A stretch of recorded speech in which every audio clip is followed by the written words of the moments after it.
Hello dear students, chapter real number class 10th. It is a statement problem. In a teacher's workshop, the number of teachers teaching French, Hindi and English are 48, 80 and 144 respectively. Find the minimum number of rooms. The question is minimum number of rooms required. If in each room the same number of teachers are seated and all of them are of the same subject.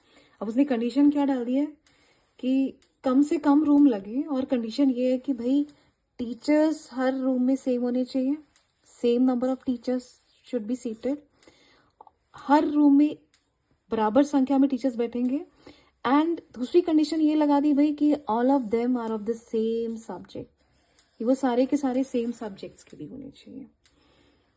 तो इसका मतलब मैं हर teacher की grouping कर रही हूँ तीनों cases में।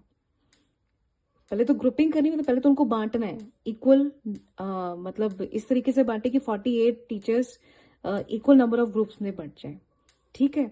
80 के भी 144 भी, कि सारे टीचर्स मतलब कोई बच ना जाए, इस तरह से ग्रुपिंग करनी है।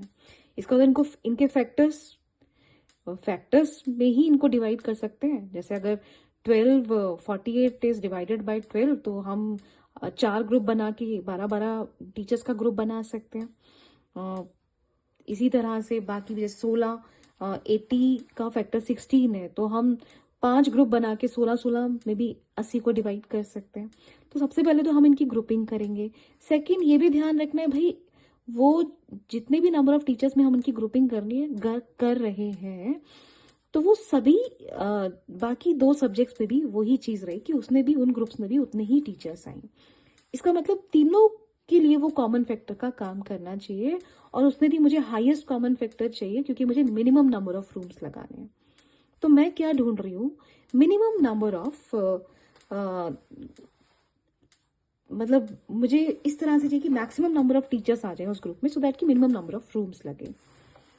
तो इसके लिए मुझे क्या करना है, इसका मुझे हाईएस्ट कॉमन फैक्टर ढूंढना है। तो हम लोगों ने क्या ढूंढ लिया कि number of teachers in each room, if in each room the same number of teachers are seated and all of them are of the same subject, इस केस में आपको HCF ढूंढना है of 48, 80 and 144।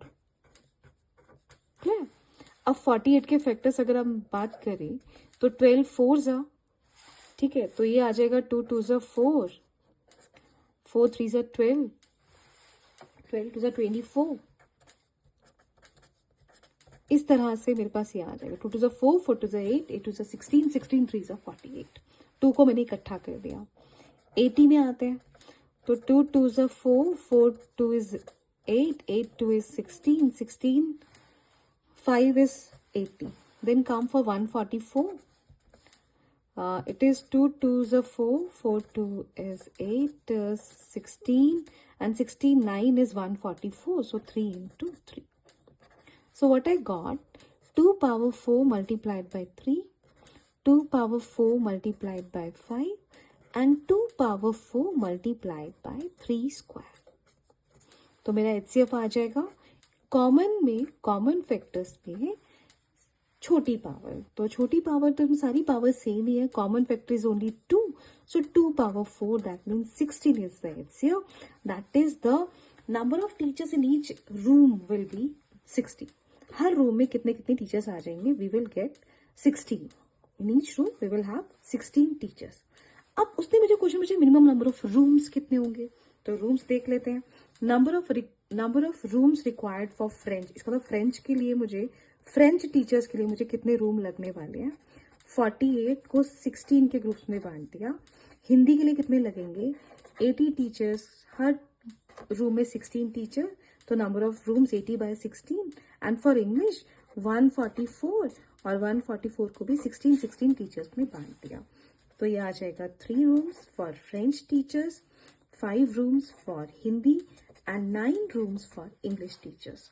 तो यहाँ पे मुझे कितना मिल गया, 17।